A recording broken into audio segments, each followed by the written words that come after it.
वंदे मातरम। कर्मचारी साथियों, जैसे कि आपको पता है चुनाव प्रक्रिया शुरू हो चुकी है, नामांकन जारी है और चुनाव जो मतदान दल है उनका प्रशिक्षण भी फर्स्ट राउंड लगभग हो चुका है। अब कुछ जो विशेष परिस्थितियों के बारे में पिछले वीडियो में चर्चा की थी, जिसमें मैंने बताया था कि टेस्ट वोट क्या होता है, यानी 49A जो नियम है उसके अंतर्गत टेस्ट वोट की क्या प्रक्रिया होगी और चैलेंज वोट या आक्षेपित वोट क्या होते हैं, दोनों के बारे में मैंने विस्तार से पिछले वीडियो में बताया। अब इस वीडियो में अपन बात करेंगे कि जो निर्वाचक की आयु संबंधी घोषणा, ये क्या मैटर है और इसमें किस तरीके से आपको कार्रवाई करनी है, क्योंकि मतदान के समय में आपको जो भी चुनाव आयोग के निर्देश है उनकी अक्सर से पालना करनी है, अपने विवेक का काम नहीं लेना है और जो भी नियम है चुनाव आयोग द्वारा निर्धारित जो मापदंड है उसी के अनुसार आपको काम करना है। तो इसमें जैसे मान लो एक सीधी सी बात है कि अगर किसी निर्वाचक यानी मतदाता का नाम मतदाता सूची में दर्ज है तो वो मतदान देने का अधिकारी है, उसको आप रोक नहीं सकते। लेकिन कुछ बार ऐसी परिस्थितियाँ होती है कई बार की जो मतदान करने आ रहा है, कोई लड़का है, युवा है और आपको लगता है कि उसकी आयु 18 साल तक या 18 साल के बाद का जो निर्वाचक है वो तो मान्य है, लेकिन आपको लगता है कि उसकी आयु 18 साल से कम है। तो ऐसी स्थिति में अगर मतदाता सूची में नाम है तो उसको मतदान से तो नहीं रोकना है, लेकिन उससे एक घोषणा लेनी है आयु संबंधी। वो क्या प्रावधान है वो इस वीडियो में डिस्कस करेंगे। इसके बाद में गोपनीयता संबंधित जो भी नियम है वो भी इस वीडियो में डिस्कस करेंगे।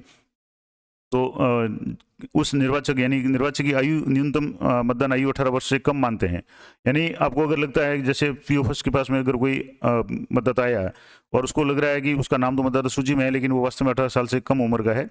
तो आप निर्वाचक नामावली 1 अक्टूबर 2023 के संदर्भ में उसकी आयु के संबंध में उपाबंध 10 में घोषणा प्राप्त करेंगे, यानी उससे घोषणा लेनी है। और ऐसे निर्वाचक से घोषणा प्राप्त करने से पूर्व उसको मिथ्या घोषणा करने के लिए जनप्रतिनिधित्व अधिनियम 1950 की धारा 31 में विहित दंडनीय प्रावधानों से अवगत करा दें। यानी अगर मान लो आपको लगता है कि वो जो भी मतदाता आया है वो वास्तविक नहीं है तो आप उसको बता दें कि अगर आपकी पहचान सही नहीं पाई जाती है, आप अगर गलत हो तो आपके खिलाफ में चुनाव आयोग द्वारा या जो जनप्रतिनिधि अधिनियम है उसके खिलाफ, उसके द्वारा आपके खिलाफ में कार्रवाई हो जाएगी। वो सारी जानकारी उसको दे दें। उसके बाद में ऐसे मतदाताओं की सूची उपाबंध 11 के भाग 1 में प्राप्त करनी है, यानी उससे घोषणा लेनी है। और मान लो कोई मतदाता ऐसी घोषणा नहीं करता है, यानी घोषणा करने का मना कर देता है, तो उसकी जो भी सूची है वो उपाबंध जो 11 है उसके भाग 2 में प्राप्त करनी है। ये दोनों भाग मैं आपको इसी वीडियो में आगे बता दूंगा किस तरीके से फॉर्मेट होंगे। और उसके बाद में मतदान समाप्ति के बाद में जो भी ऐसी घोषणा होगी, जो आयु संबंधी घोषणा होगी, वो एक अलग लिफाफे में रखी जाएगी जिसके ऊपर आयु संबंधी घोषणा का जो नाम होगा। अब जैसे जो फॉर्मेट होगा निर्वाचक द्वारा आयु संबंध की घोषणा में जो प्रारूप है वो इस तरीके से होगा। तो जो भी अगर कोई वोटर आ रहा है और आपको लग रहा है कि उसकी आयु 18 साल से काफ़ी कम है और वो आयु संबंध में आपको अगर डाउट है तो उससे इस तरह की घोषणा ले सकते हैं, जिसमें वो मतदाता घोषणा करेगा कि मैं सत्यनिष्ठा से घोषणा और प्रतिज्ञान करता हूँ कि सन जो भी जैसे 2023 की 1 जनवरी या अभी जैसे अक्टूबर इसकी डेट थी, तो 1 अक्टूबर को इस निर्वाचन की निर्वाचक नामावली तैयार या पुनरीक्षित किए जाने के संदर्भ में एयरता की तारीख को मेरी आयु 18 वर्ष से अधिक थी। मुझे निर्वाचक नामावली में किसी नाम में सम्मिलित किए जाने या निर्वाचक नामावली की तैयारी, पुनरीक्षण या शुद्धि संबंधी किसी मिथ्या घोषणा के बारे में लोक प्रतिनिधित्व अधिनियम 1950 की धारा 51 के दंडात्मक उपबंधों के बारे में जानकारी है। यहाँ आपको तारीख लिखनी, यानी जिस दिन वोट होंगे वही तारीख आएगी। यहाँ जो भी निर्वाचक या जो वोटर है उसके साइन अंगूठा लेना है, उसके माता पिता का नाम, निर्वाचक नामावली भाग संख्या क्रम संख्या लिखनी है। उसके बाद में प्रमाणित किया जाता है कि उपयुक्त नाम वाले निर्वाचक ने मेरे सम्मुख उपयुक्त घोषणा की और उस पर हस्ताक्षर किए। प्रशासन अधिकारी जो पीआरओ है वो यहाँ साइन करेंगे और उनकी जो भी मतदान स्थल की संख्या भाग संख्या वो लिखेंगे। तो ये तो हो गया जो आयु संबंधी घोषणा। अब उसके बाद में जो प्रारूप होंगे जैसे जिसमें भाग 1 और भाग 2। अब 1 में तो है कि घोषणा अगर करता है तो उसकी एंट्री यहाँ करनी है, घोषणा नहीं करती तो उसकी एंट्री भाग 2 में करनी है। तो जैसे इसमें उन मतदाताओं की सूची होगी जिनकी आयु के संबंध में घोषणा प्राप्त की गई, जिसमें क्रम संख्या 1 2 4 आ जाएगी, जो भी है निर्वाचक का नाम यानी वोटर का नाम आ जाएगा, निर्वाचक नामावली की भाग संख्या क्रम संख्या उसका उल्लेख यहाँ लिखना है। निर्वाचक की नामावली में जो आयु है यानी वोटर लिस्ट में उसकी आयु क्या है वो लिखनी है और पीठासीन अधिकारी द्वारा निर्धारित आयु उसकी आयु कितनी लगती है पीआरओ को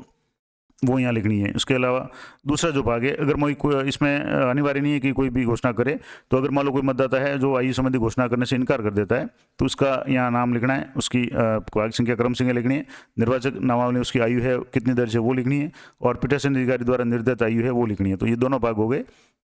अब तीसरा जो इम्पोर्टेंट अब स्थिति बनती है कि कोई निर्वाचक आकर के मतदान केंद्र में आकर के मतदान की गोपनीयता भंग करता है, यानी वो नियम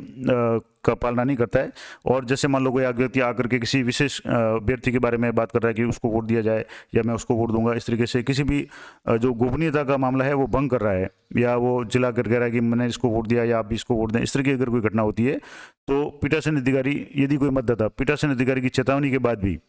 मतदान प्रक्रिया का पालन करने से मना करे तो उसे नियम 49M के अधीन मत देने के लिए अनुज्ञात नहीं किया जाएगा। 49M में तो था जिसमें टेस्ट वोट का प्रावधान था, 49M है उसमें कोई व्यक्ति अगर गोपनीयता भंग करता है तो उसके खिलाफ में कार्रवाई का या उससे संबंधित जो भी नियम है, और इसके लिए फिर उस व्यक्ति को वोट देने के लिए अलाउ नहीं करना है। अब ऐसे मतदाता, मान लो जैसे पर्ची जारी कर दी गई हो तो उसको वापस ले लें। मान लो मतदाता प्रथम मतदान अधिकारी के पास में यानी PO1 के पास में आया, उसने पहचान कर ली, 2 के पास में आया, उसने रजिस्टर में साइन कर लिए, उसको पर्ची जारी हो गई, लेकिन उसके बाद वो तीसरे पे आ रहा है या आने के बाद भी वो अगर बार बार कोई ऐसी घटना कर रहा है जिससे मतदान की गोपनीयता भंग हो रही हो, चाहे वो चिल्ला रहा है या कोई और किसी तरह का संकेत कर रहा है जिससे मतदान की गोपनीयता भंग हो रही हो, तो उसे जो PRO है वो समझाएंगे और उसे नियम 49M के बारे में बताएंगे। और 49M के अंदर अगर वो उसकी पालना नहीं करता है और बार बार प्रक्रिया को पालने से मना करता है तो उसको जो भी पर्ची जारी की गई वो भी पर्ची वापस ले लेनी है। और जहां मतदाता को मत देने के लिए अनुज्ञात नहीं किए जाए उसके मतदाता रजिस्टर में प्रारूप 17 में अभिव्यक्ति के स्तंभ में टिप्पणी लिखकर पीठासीन अधिकारी हस्ताक्षर करें। यानी मान लो ऐसे मतदान जो भी मतदाता है उसको अगर मतदान से रोका जाता है यानी उसको मत देने नहीं दिया जाता है तो जो 17 का रजिस्टर होगा उसमें पीठासीन अधिकारी उसके नाम के आगे जो भी टिप्पणी का कॉलम है उसमें लिखेंगे कि मतदाता ने मतदान की जो गोपनीयता को भंग करने का प्रयास किया और उसको 49M नियम के अंतर्गत उसको मतदान देने के लिए अनुज्ञात नहीं किया गया, इस तरह की टिप्पणी लिखेंगे। और ऐसे प्रकरणों में उत्तरवर्ती निर्वाचक की क्रम संख्या में कोई परिवर्तन नहीं करे, यानी क्रम संख्या जो उसमें 17 की होगी वो लगातार चलती रहेगी, उसमें कोई परिवर्तन नहीं करना है। और उसकी एंट्री है वो 17 में होगी, क्योंकि उस वोट को भी टोटल में से माइनस करना पड़ेगा, क्योंकि उसकी एंट्री तो 17 में हो गई लेकिन उसने वोट नहीं दिया, तो उसको जब तक माइनस नहीं करेंगे तब तक 17 का और जो कंट्रोल यूनिट में जो टोटल बैलेट या वोट है, मत है, उनकी संख्या में अंतर आ जाएगा। तो उसकी एंट्री 17 में करेंगे तो वो उसमें से माइनस हो जाएगा टोटल में से। अगला है दृष्टिहीन और शिथिलांग मतदाताओं द्वारा मतदान। कई बार ऐसी परिस्थिति आती है कि कुछ दिव्यांग लोग हैं वो या शारीरिक रूप से अगर विकलांग है वो मतदान करने के लिए आते हैं और वो मान लो कई बार तो ऐसा होता है कि वो प्रतीक चिन्हों को पहचान नहीं सकते या देख नहीं सकते, तो उनके लिए एक तो चुनाव आयोग ने 18 साल या उसके ऊपर का अधिक आयु का कोई भी साथी है वो मतदान कर सकता है, यानी उसके साथ में आ सकता है। और उसके अलावा अगर कोई व्यक्ति पढ़ा लिखा है लेकिन अंधा है तो उसको दृष्टिहीन जो मतदाता है उनके लिए ब्रेल लिपि पीठासीन अधिकारी के पास में एक डमी बैलेट शीट रखी जाएगी जिसमें ब्रेल लिपि का जो पूरा एक स्टिकर टाइप होता है और जिसमें वो व्यक्ति अगर ब्रेल लिपि जानता है तो